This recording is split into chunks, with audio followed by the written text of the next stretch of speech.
Okay, we are live. This is Tom Anderson. I'm the chair of the City Council Finance Subcommittee meeting. We are having our scheduled meeting. I am present, and the other councilors, could you identify yourself? Councilor Stapleton, Ward 1. Councilor Phillips, Ward 3. Councilor Gonzalez, Ward 5. Thank you very much. We also have staff as they will announce as they come to discuss things. So I'm calling this meeting to order. And the first thing I want to do is notice the man up there who has something on his identification that says AIC Chief Financial Officer. So congratulations, Josh. You are in charge now, and we look forward to working with you. And the members of the committee probably know this, but I used to talk with Mr. Barron before the meeting for, a period of time. And so now I'm talking with Mr. Eggleston, and we already had a conversation, and he assured me there was nothing I needed to worry about in this meeting. So the first thing is the approval of minutes. They're in our packet on page 2. Do I hear a motion from one of the counselors? I move approval of the minutes. Second. Is there any further discussion? I'm just going to have a voice vote here. We don't have to call the roll. All those in favor? Well, no. Is there anybody who's not in favor? Say no. Okay. As the chair, I move that we have approved the minutes. Second thing is public comment. Kelly, or Josh, do we have anybody who signed up for public comment? Not this time. Not this time, not ever. There I'm was always disappointed. the last one. Oh, yes, there was. Now I remember. We had a good discussion with this gentleman. Okay, number 4 is action items. Do we have any action items? Whoops. Okay, I want you all to look up the word Luddite, and there will be a picture of me right there, folks. Okay, number 5 is management update. The first one is the monthly investment report, and Josh and I talked about this prior to coming on to the meeting tonight, and his excellent suggestion posed in the way of a question, though, was do we really need to have monthly financial reports, or could we return to what we used to do, which is to have quarterly financial reports? And I see the staff is nodding their head, at least one of the staff persons. And my view was we ought to just return to quarterly, because 1 month, it doesn't give us any kind of view of any kind of trends. And so unless there's some objection from any of the other council members, I am going to take the privilege of the chair to say I think we can have quarterly reports at the financial subcommittee meeting rather than monthly reports. Yeah, Trevor raises his thumb. Okay. And Jose, you've got no problem with that? No problems at all. Okay, great. Thanks, buddy. Okay, then we go to, now we're at the monthly investment report. Take it away, Josh. Thank you. Can you see my screen? Yep. Let me know if you have any questions. I'm going to breeze through it pretty quickly because it's in your packet. We're always happy to talk to you about it. The treasury yield, this is a slide Bob has been showing you for many months. We had a slight drop in the 2, 3, 10, and 20-year or 30-year range. So still fairly low, but it still is a not inverted yield curve. It is still going in the correct direction.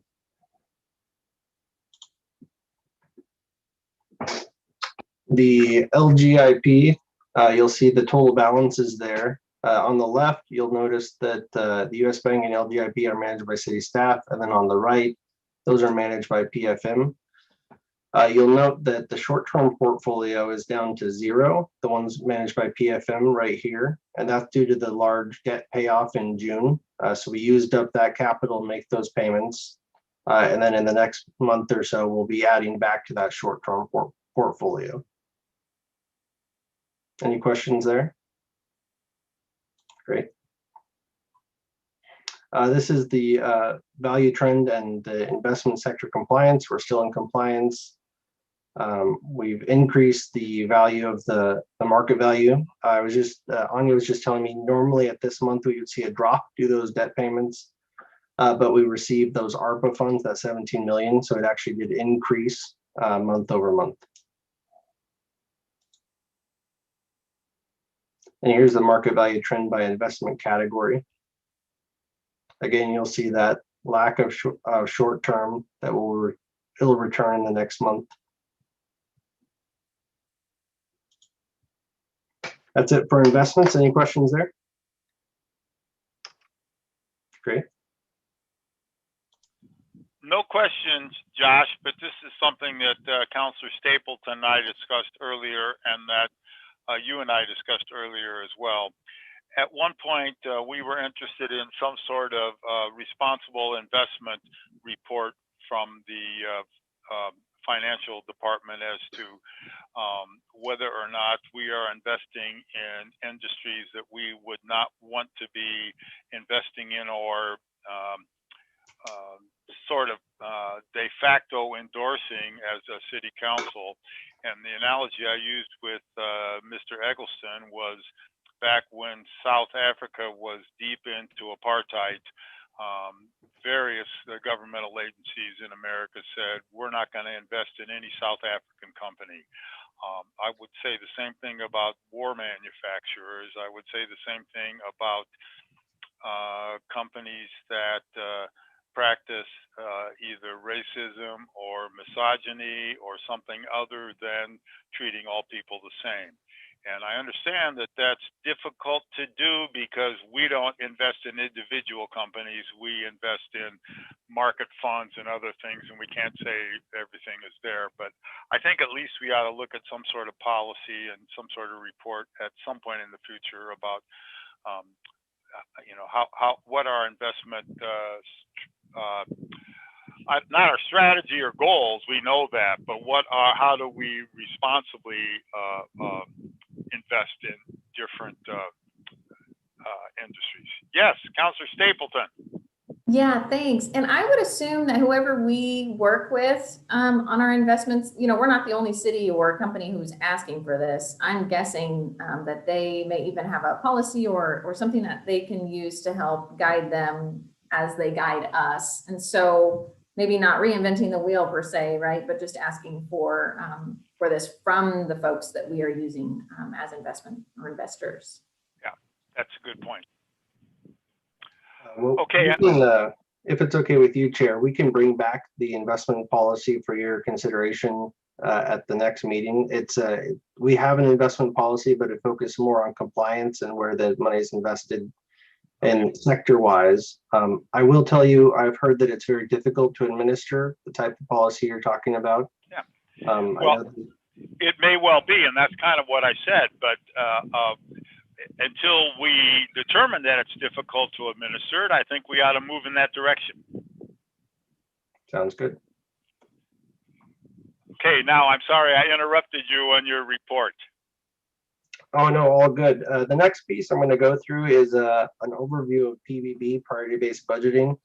I think all of you have seen this before, but what we're going to ask you guys to look at, not at this meeting, but at your next meeting, is a review of the definitions and descriptions for priority-based budgeting.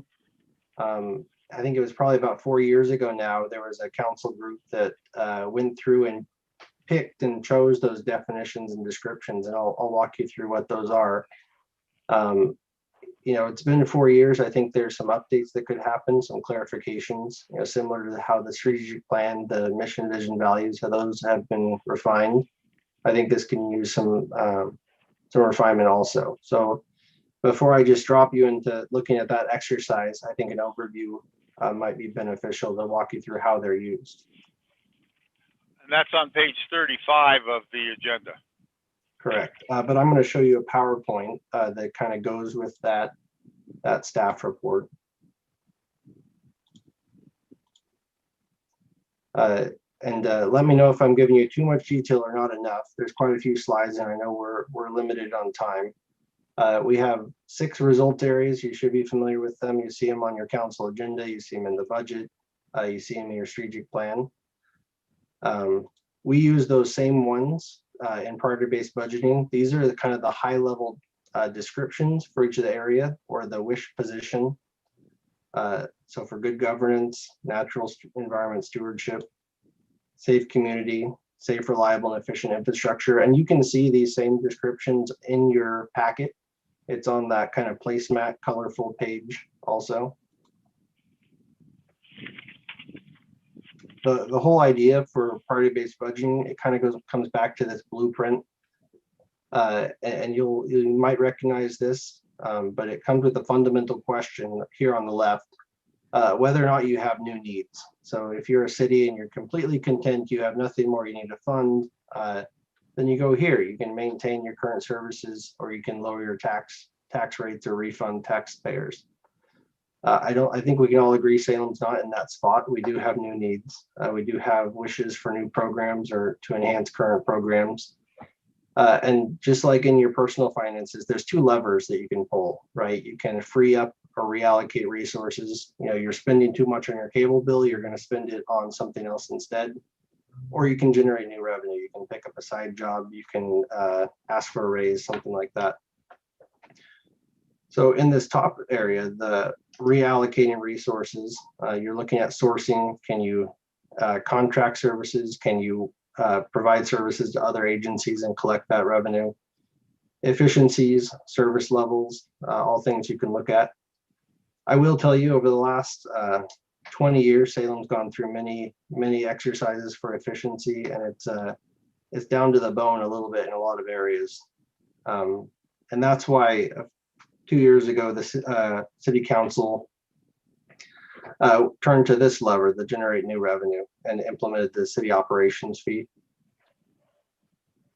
But that it stopped the immediate spending in the general fund, where it kind of plugged the hole for the future. It got us through a few more years, but we've continued to add new programs. Our revenues have continued to grow at a slower rate than our expenses.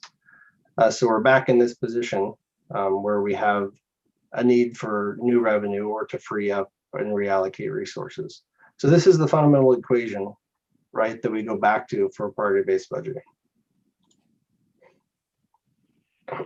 The timeline, this, a few years ago, we went through this very in depth, both with the city council and especially with staff. So it starts with a program inventory. So this is looking at not line items, but you're looking at a higher level of what you're spending your dollars on. So police patrol, court operations, accounts receivable. You're looking at those kind of organizational units within the city, and you're allocating program costs, personnel, and materials and services within the cost allocations. And then departments go through a scoring process, and we'll walk through what that looks like in a minute. And then after the department scores, departments, they have one view of what the score looks like. So after that, we have peer reviews that are kind of a cross-functional team. So they look at that score and they validate it against other scores they see. So they might recommend a higher or lower score. And then a final review. After everything's gone through peer review, there's a final group, department heads and a few peer reviewers that can kind of take a high-level look.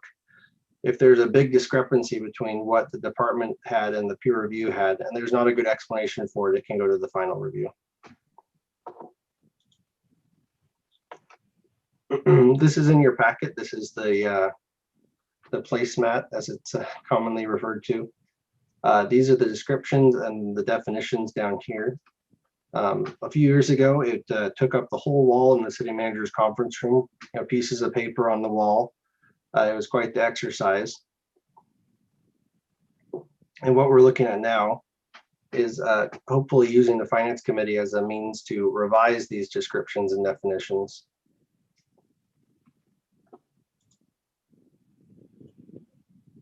The department scoring, there's 2 different areas that we look at. So on the left here is the basic program attributes. These are things that go across all the programs.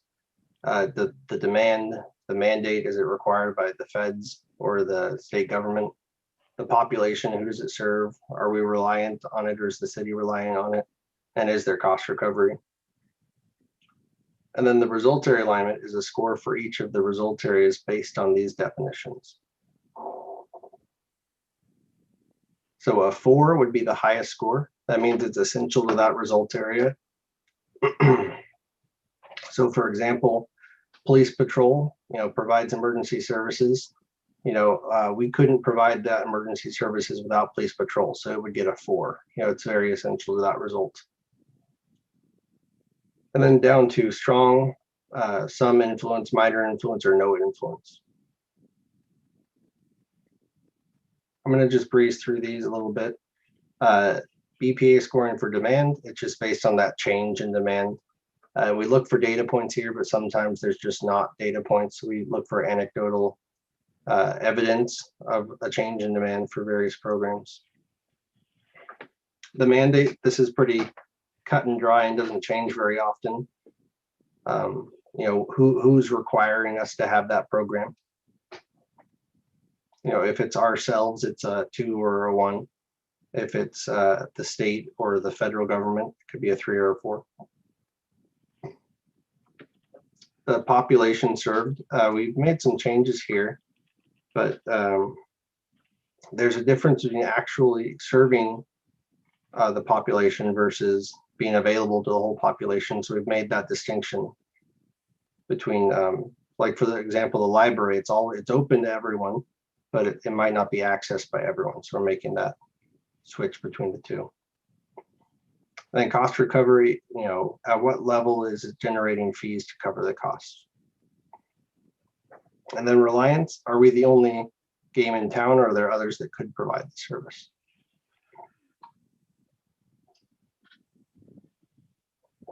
Any questions before I move on?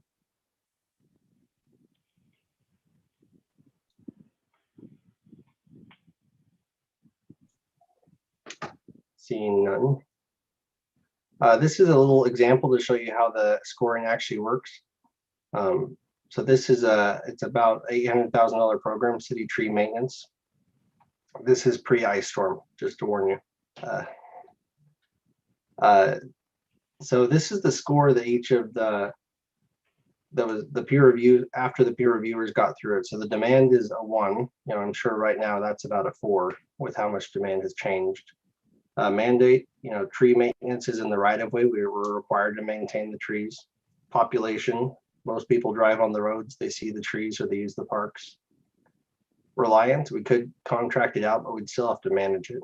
And then cost recovery, this is because of the right of way piece. The transportation fund funds the city tree maintenance, at least at some portion. And then for the result areas, you have a safe community, because it really does impact people's ability to be safe on the roads, how those trees are maintained. The natural environment stewardship, maintaining the trees is very important. Strong diverse economy, it has a minor influence there. Welcome local community, it's essential, so in the parks. And then safe, reliable, efficient infrastructure, a high level of impact there, because it is part of our asset system. It's tied to the roads. And then there's some weighting that occurs. So you'll see these numbers here. So demand gets a 1, mandate, since if it's required, we're going to give it a little more weight. The other BPAs get a 1, and the result areas get 3s. So it adds up to a total of 63. Comparing that to police patrol, and this is a example that I get thrown at me fairly often, comparing these two programs. So for police patrol, the demand is high. All the BPAs are fairly high. No cost recovery. It's funded by the general fund. Essential to a safe community. Natural environment, no influence there. A natural environment stewardship, low influence. Strong and diverse economy, some influence. Welcome livable community, it's high. You want to have a safe community to be welcome livable. And then a 0 for the infrastructure, so minor there. You go through the same scoring, the same weighting, and you get to a 49. So that's just to walk you through how a tiny little tree maintenance program can get to actually a higher score with a 63 compared to police patrol at a 49. It's just how the scoring matrix is made up. And then once you have all your programs scored, you put them into this kind of a bell curve. The average is in the middle, and then you group them into quartiles. So you might have heard that at a budget committee meeting or a city council meeting where we're talking about the quartile program lives in. Quartile 1, they're most aligned with the city priorities. Quartile 2, they're more aligned, and then less and least aligned. And I'm not going to tell you that least aligned means least important, because it really doesn't. There's no tie to the importance or value of the program. It's just how it is aligned with the priorities that are on that sheet. So for example, it could be mandated by the federal government and it'll land here. And we'll still have to do it. I mean, we can't stop doing it. Or for example, some of the youth programs, they land in the quartile 4. There's no funding, no cost recovery for them. There's their influence is high on Welcome and Livable and low everywhere else. So they're going to land in this quartile 4 program, but it doesn't mean they don't have value. It doesn't mean they're not important. And it doesn't mean we're going to recommend them to go away.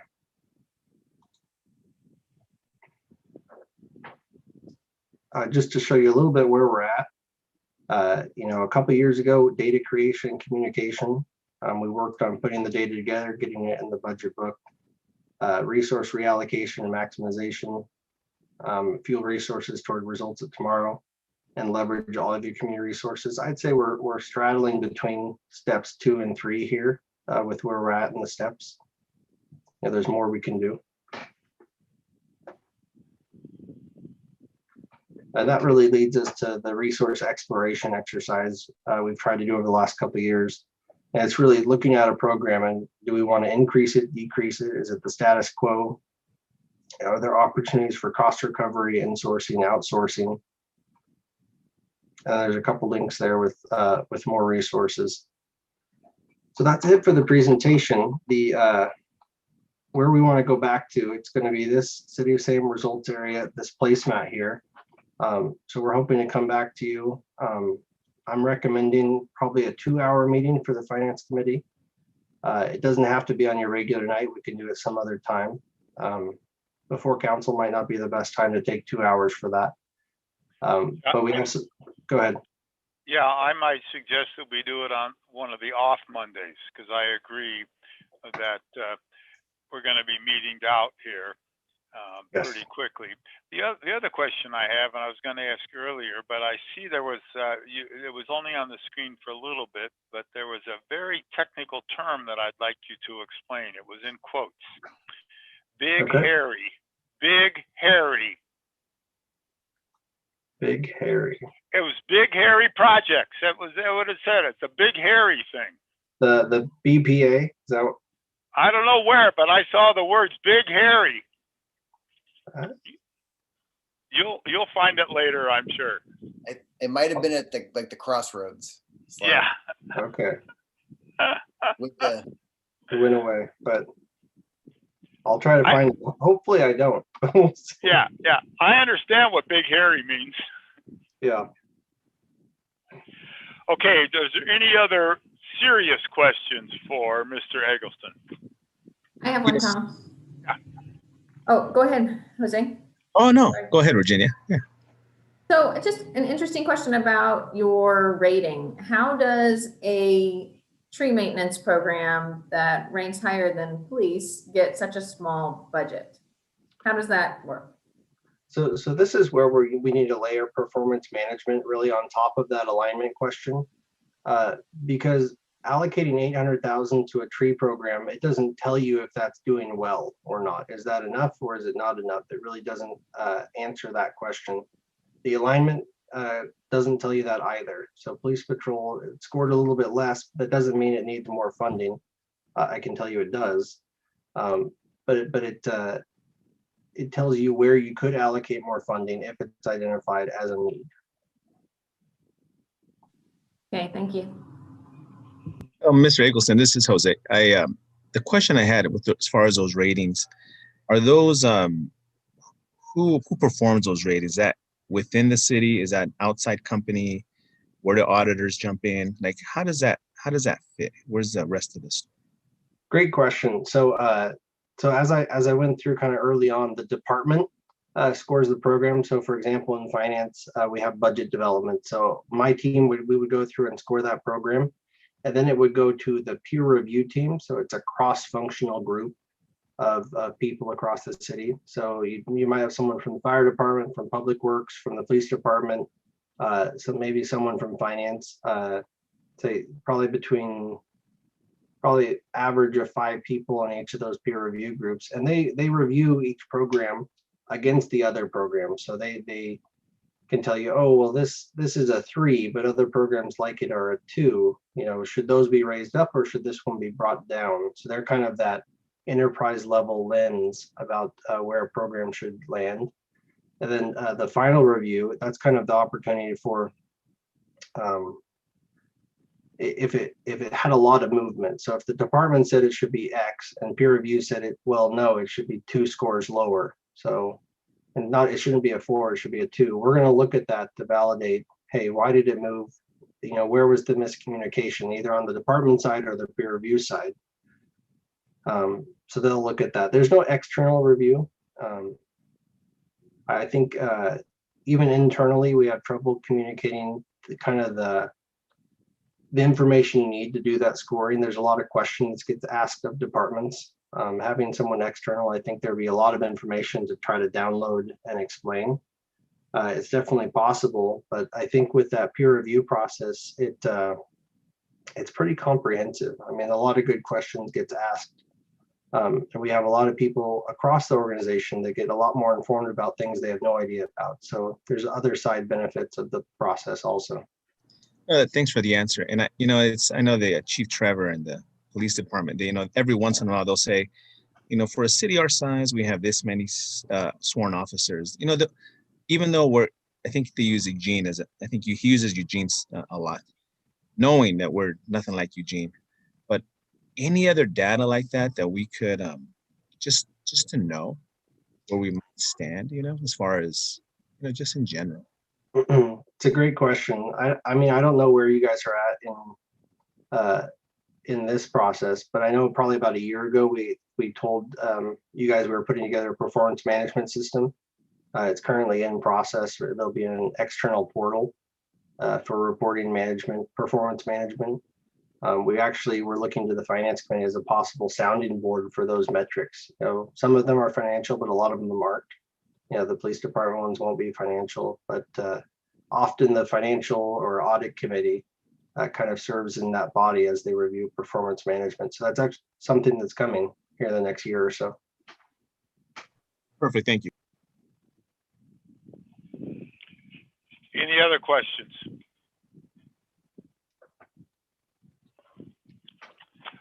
So if there are no questions on this, I will indicate that this is something that Steve Powers initiated when he came to the city, and having been in budget processes before this was initiated and in budget processes after this has been initiated, I'll tell you, it's a lot more comprehensive and informative process, and it actually also allows us to move through the budget processing more quickly than we had before, although I would still say perhaps we're moving a little too quickly, Mr. Eggleston, but it's very helpful. Before, the budget process was siloed.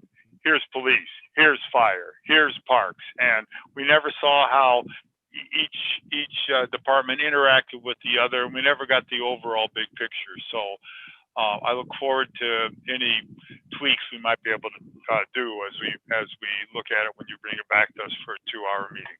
And I presume you'll send us invites, and if my phone decides to work, I'll accept it, and then I'll be there. Next item on the agenda is continued business. We kind of talked about that already on the investment policy. Josh and I also talked about the fact that we were thinking that this week this meeting, we might be recommending to the council a maintenance bond to be put on the ballot in November of 22, but the staff thinks there's a little more work that needs to be done in terms of strategic planning before we go to the council. And so I don't know when that's going to happen, Josh, but I presume it'll be our next meeting. Yes, we'll loop you guys in. We're looking at engaging a firm to do some polling and focus groups to really look at, hey, if we do this strategy, will it work, number one? And then what do we need to do to make sure it's successful? So we're looking at doing that and possibly coming back to council with a work session to talk through it either late September or early October. That's terrific. I will tell you what it needs to be successful is the council individually out there and pushing for it and discussing it. And we'll do this more, but the thing to remember is right now, our tax base is $1.28 per thousand. And if we don't have a bond measure, the tax base is going to sink. And then in the future, when we have to do things that deferred maintenance that we have to protect our investment in our infrastructure, it's going to bounce back up again. So it's much easier to tell people that your rate is here. After the bond, if you approve the bond measure, it's still going to be here. Your rate is not going to increase. And that's the message we need to send out. I'm practicing my speech. Sounded good. And it's been successful in at least one other community, wasn't it? Yeah. We're in that unique position this time. Well, and in general, Salem has been very good about passing bonds, and I think this, hopefully, this trend will continue. Is there any? Oh, Virginia. Sorry, Tom. Yeah, I just wanted to say that I think it's important that we don't give the impression that this is free. I think we get into trouble when we do that, because it should cost a community something to come together and agree to do some things that are important for our infrastructure. And so making sure that they know you've been investing and we want you to keep investing in our community instead of saying this is free for you, right? That would be my only advice on that. Great point. Jose, I can't see you, so I don't know if you want to talk. Apparently Virginia saw you one time. Anything you want to say? Oh, I'm good. Thank you so much. Thanks. Okay. Is there any new business to come before the committee? If I may, Chair. Sure. One thing we did want to touch base on is virtual or in person, or do you kind of want to align with what the city council is doing? We can pick one or the other. We're happy either way. And then the second question is, this time has been in place for a while. Is this the right time before the second council meeting, or is there a different time? It used to be a noon meeting. So just be thinking about that. I don't know if you want to have a discussion now, or we can talk about it next time. Well, let's just take a little poll among the council members whether you're interested in virtual or not. I'll tell you let's see. Who is interested in continuing the current procedure, which would follow, hey, nice cat there, which would follow the council procedures, what the council decides when the council is going to go in person versus virtual. That would be my choice. Virginia? Boy, I'm really, I'm open for whatever works. And I like the flexibility of what the council is going for, where, if we're on vacation or we're out of town or we just can't get away from the kids or whatever it is, that we can join in via Zoom is fantastic. But I also think that we're missing a lot not being in person. So I like the option of having both. Dr. Phillips.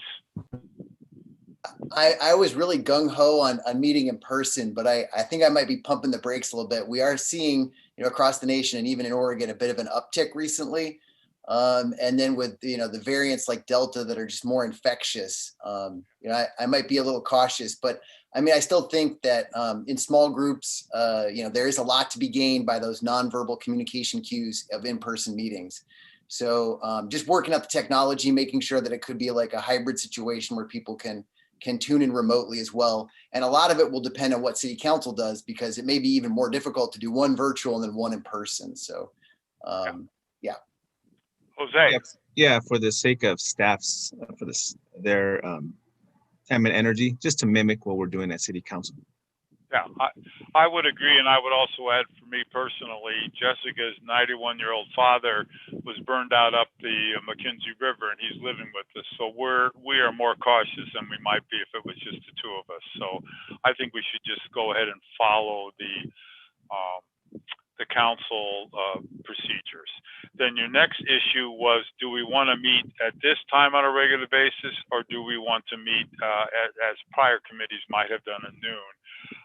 Again, I'll speak for myself. I like this meeting because we're getting ready for council. Most of us have figured our afternoon or our full day is already gone in preparing for council, and it just makes a lot of sense to do it all at once. Anybody feel differently? Virginia has thumbs up. Trevor is not saying anything, and I can't. Jose. Same. Yeah. Yes, okay. Okay. So there you go, Josh. You got your answer. Sounds good. Anything else for the good of the order before we adjourn to see each other in a few minutes, assuming my Zoom works? All right. I call this meeting of the Finance Subcommittee of the City